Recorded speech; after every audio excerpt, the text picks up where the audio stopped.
Buongiorno! Pronti per il cammino? Oggi partiamo.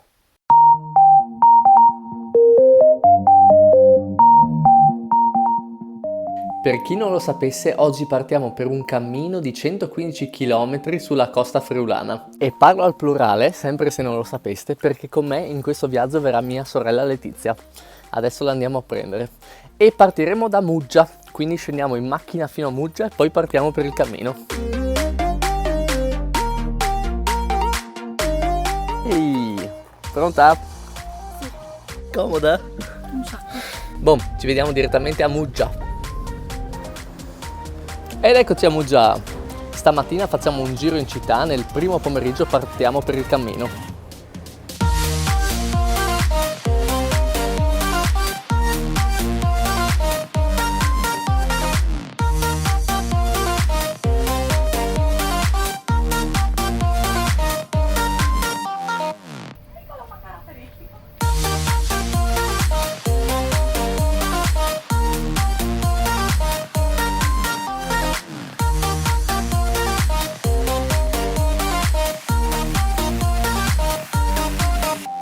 E adesso iniziamo col percorso.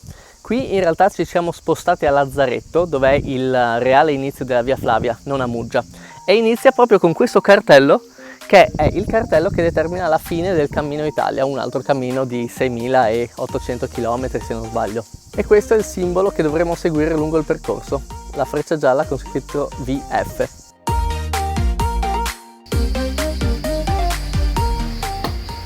Abbiamo già un problema con il carrello. La ruota si piega e tocca il cassone. E si blocca. Il carrellino ha tossito ed è morto. Quindi abbiamo dovuto abbandonarlo e adesso siamo partiti con gli zaini in spalla. Ci ha avvilito molto perché speravamo di risparmiare molta fatica con quel carrellino. Invece siamo appena partiti e la via si sta già spostando dalla costa. Stiamo entrando un po' verso l'entroterra con una bella salitona iniziale. Abbiamo già il primo dubbio. È giallo, ok. Yes! Trovata. Basta.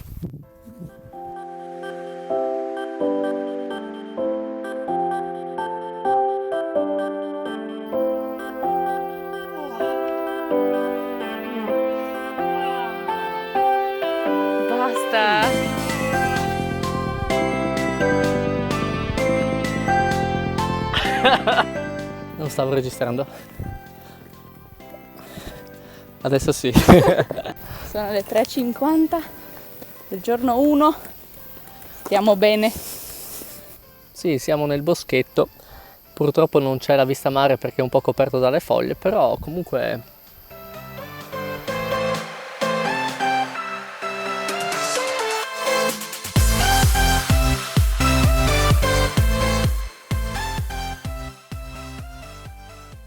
Certo che questa cosa di seguire le frecce gialle mette un'ansia, perché non sono proprio chiarissime. Già una volta le abbiamo perse e abbiamo fatto il doppio della strada. Quindi sì, è da mezz'ora poi che siamo in località Fontanella, ma di fontanelle neanche l'ombra.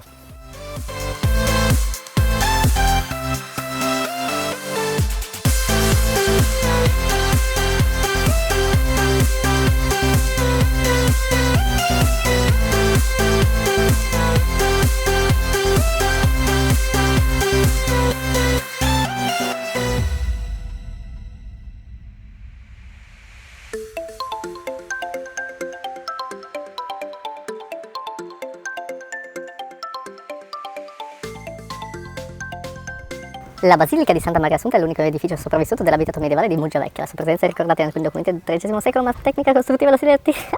Top, abbiamo trovato dell'acqua fresca e i bagni che sono meglio segnalati del percorso. Cioè.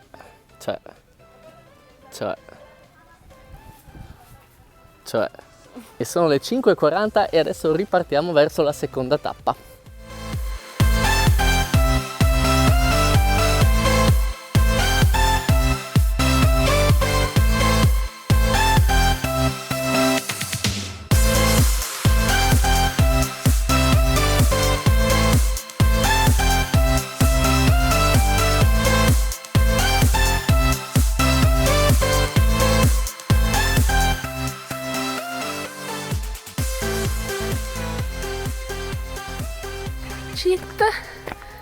Tutto piano. Fermi ad aspettare il giallo. Letizia ha avuto una pessima idea. Adesso ogni volta che vediamo un segno giallo, il primo che lo vede deve tirare un pugno sulla spalla dell'altro.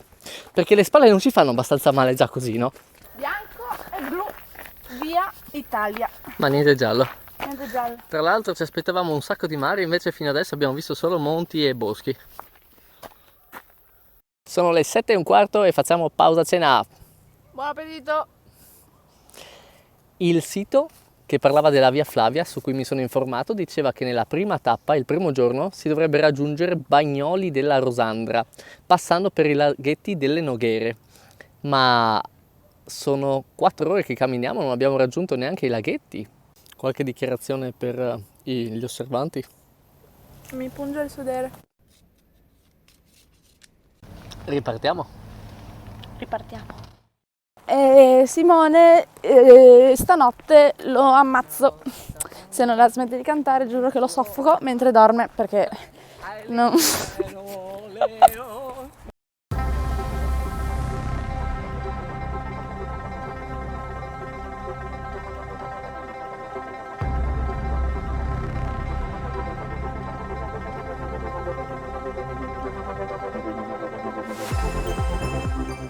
Sorge un dubbio. Abbiamo pensato fino adesso che queste fossero le frecce del Cammino Italia perché erano bianche con sfondo blu. Invece adesso sembrano gialle. Non è che si sono sbiadite. Domani lo scopriamo. Biotopo naturale dei laghetti delle Nogare. Siamo arrivati, però mi sa che ci accampiamo e lo vediamo bene domani, che col buio non riesco a fare bei video. Buon, che dici? Diamo la buonanotte? Ci vediamo domani. Buonanotte.